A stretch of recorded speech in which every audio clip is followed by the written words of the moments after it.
नज़्म अहमद फराज।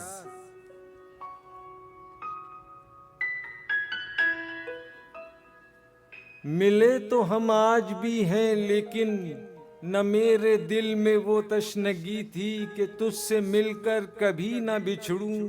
न आज तुझ में वो जिंदगी थी कि जिस्मो जां में उबाल आए।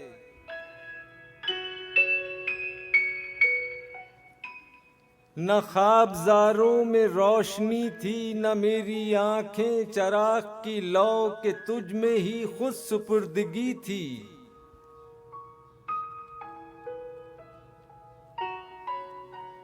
न बात करने की कोई ख्वाहिश, न चुप ही में खूबसूरती थी। मुजस्समों की तरह थे दोनों, न दोस्ती थी न दुश्मनी थी।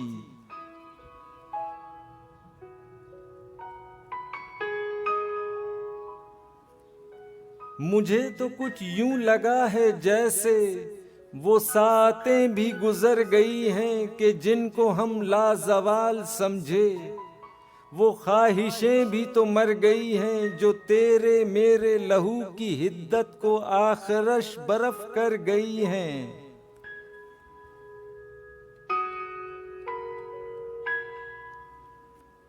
मोहब्बतें शौक की चट्टानों से घाटियों में उतर गई हैं। वो कुर्बतें वो जुदाइयां सब गुबार बनकर बिखर गई हैं। अगर ये सब कुछ नहीं तो बतला वो चाहतें अब किधर गई हैं।